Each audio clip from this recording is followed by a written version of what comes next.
Okay, Challenger, Hopperjet 823, lost both engines, emergency. I'm making an emergency landing. Service, got the emergency clear to land runway 23. Is that Hopperjet 823? We're clear to land, but we're not going to make the runway. We've lost both engines. Everybody stand by. There's an alert 3 in progress. Everybody stand by.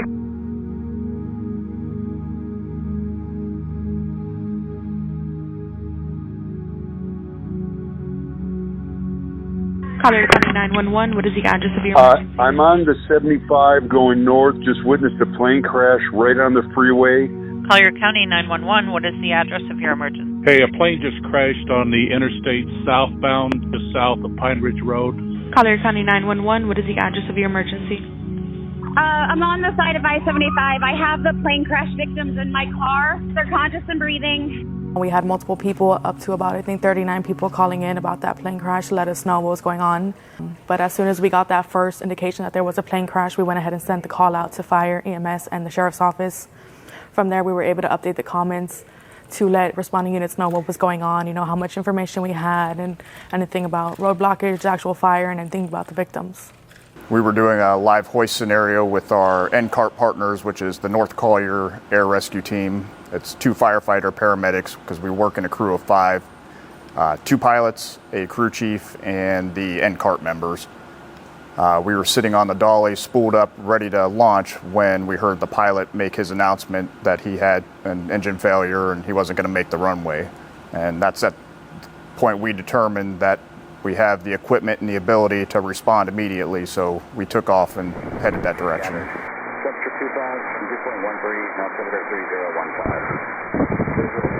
Not knowing what we were going to, it was kind of an uneasiness as we approached it, knowing that we're all pilots and knowing what they were going through at the last few moments there, trying to save the aircraft and the people on board. And then we got over scene. It was a pretty bad crash. We assessed the scene. I think we did 1 orbit around the helicopter, and my job as a crew chief is to make sure the specialists in the back are safe, and also to help guide the pilot and co-pilot with directions as to where to land or where we can insert the specialist. We were on scene probably under 90 seconds. We immediately went into an orbit, realized that we had 2 fire department personnel on board. So we quickly made a decision to land the aircraft and let the fire department personnel out of the helicopter. The crash is on the southbound lane just before the 105. We got 2 fire department rescue personnel on board, and we are going to land and let them out. We'll advise further. You got the wire to our right, wire to our right. You're going to have a slope? Yeah, you're going to have a slope. You see right, shift left. Shift left, shift left, shift left. You're clear down, you're clear down. Once on the ground, we told the fire department personnel they could exit the helicopter. They did. Once Matt in the back, the crew chief, determined that they were safely clear of the aircraft, we decided to pick back up. Aaron lifted up the aircraft. We went back into an orbit. And Air Rescue 1, we're going to need units to shut down northbound lanes at the 105 so that the appropriate responding personnel can get here. Southbound lanes, if you can, shut it down to 107. Looks like we might have SHP get close. On the day of the airplane crash, I was working on control, which control handles fire and EMS throughout Collier County.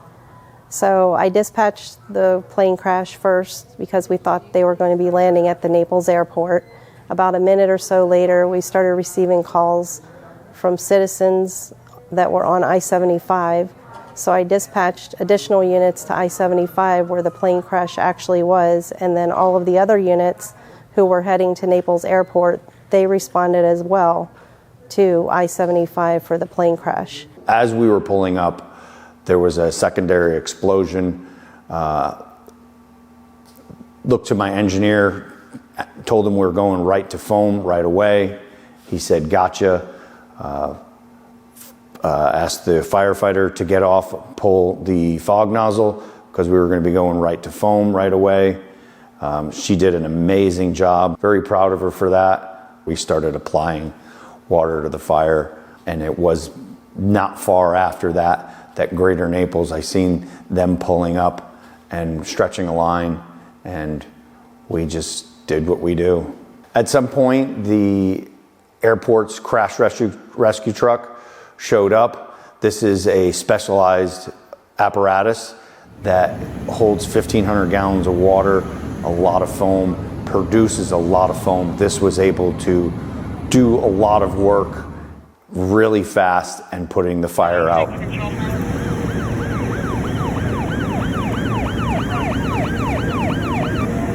We saw all the smoke and fire, obviously. There was a sheriff's office helicopter that had landed. We were able to safely get around that helicopter, and my driver, William, he did an awesome job. That was his first shift as a driver and got us there safely. Was able to get water on the fire quickly. Alexa, the firefighter, she did an awesome job getting out of the truck quickly, went straight for the hose line, put water on the fire. We were the first unit from Greater Naples to get there, along with another North Collier unit who had just arrived also just prior. And I'm just really glad that we were able to safely get the job done. When the tones went off, we get a direct tone from the air traffic control tower.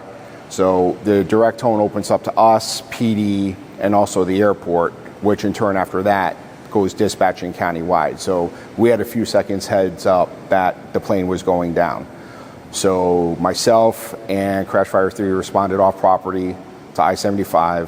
Upon arrival in Greater Naples, North Collier, they were already putting foam down, putting water down.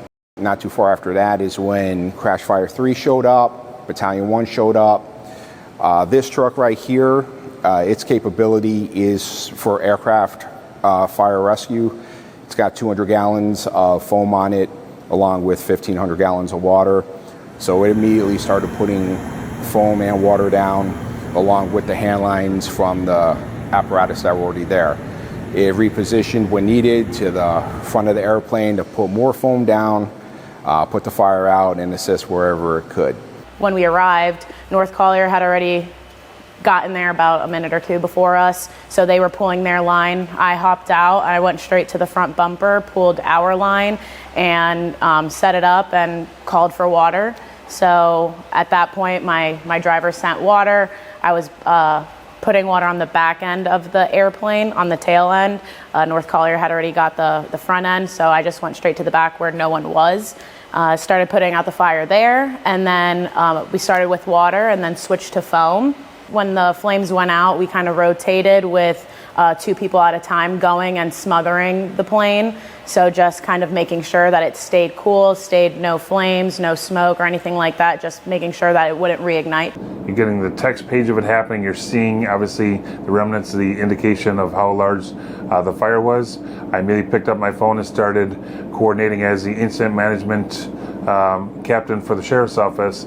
I wanted to make sure I started activating my incident management teams, and so I called my Lieutenant Laura Lopez and said, obviously with the confirmed plane crash, she was aware of it. She was actually in the rock at the time when it happened, and she activated emergency management, the incident management team, which is a team of personnel from fire, EMS, and the law enforcement that goes out to larger scale events to help obviously command the incident, knowing that this was obviously going to be something big and go on for some time. Our role and responsibility is very clear. It's emergency response to the scene. It's stabilizing the scene and providing emergency rescue if need be. And then, of course, developing a traffic plan which routed traffic for an extended period of time around the crash site, making sure there was no impacts to our neighborhoods, but allowed all of the investigative responsibilities to be done because the debris field was quite large, and everyone did a great job. Everything was coordinated out of the real-time operations center at the sheriff's office, but I really need to recognize all the first responders that responded to this incident and the great job that they did in maintaining calm and safety and then traffic control after. We stage ourselves in an area where we did not interfere with fire operations.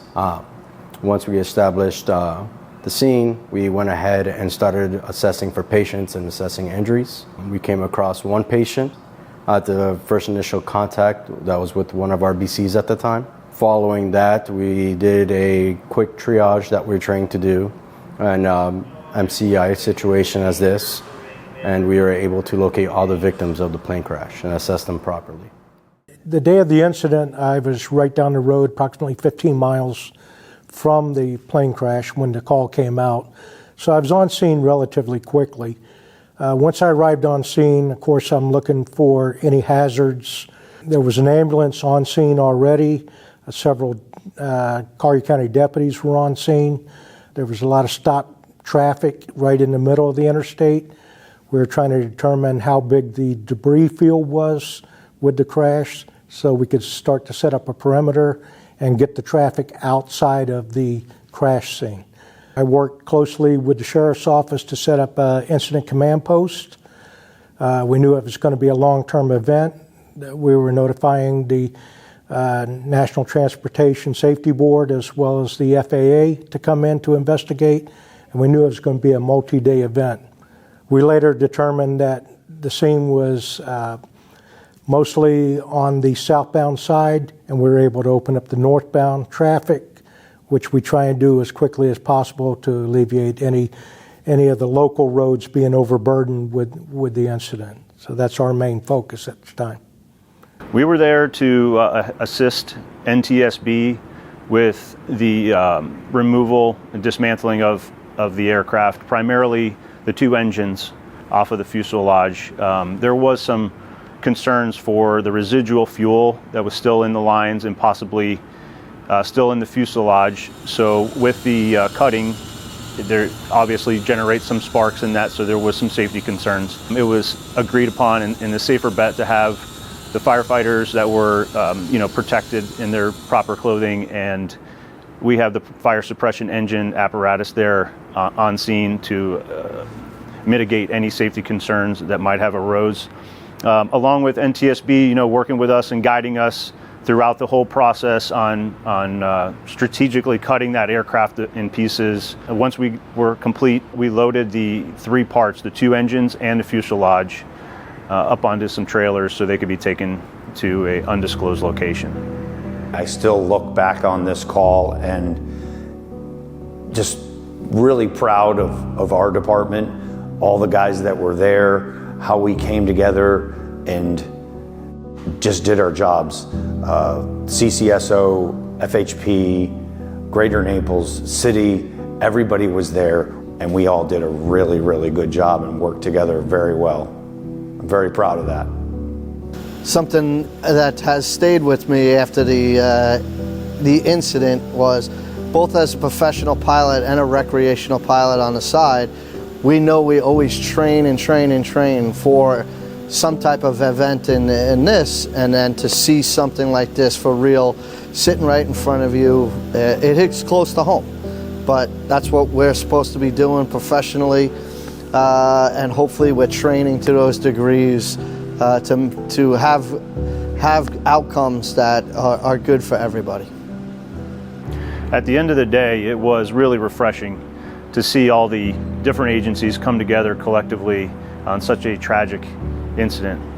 There's certain calls that stick with you that you'll never forget. So at the end of the day, we try to decompress and talk to people about it, and that really helps. But it was such an amazing job by everybody involved. I would like to say one thing about the people inside the aircraft. I know we like to say we work under a lot of stress, but there was nobody under more stress than the two guys up front. So thoughts and prayers are to their family, and to the female flight attendant who was able to get her passengers out of the aircraft with seconds left. That lady needs to be celebrated. She did a phenomenal job, and she has my respect. Know that we are capable of something that catastrophic, to be able to put our training to the test, and we signed up to be public servants and help. We all worked very well together, and it turned out best that could come out of the incident. it's nice to see how everything comes together at the time when absolutely no one expects it. After leaving the scene, my only thought at that time was the pilots and their families. They saved countless of lives. It could have been a lot worse. Being able to handle that, I think gave us a lot of confidence in being calm in other calls we've had since then.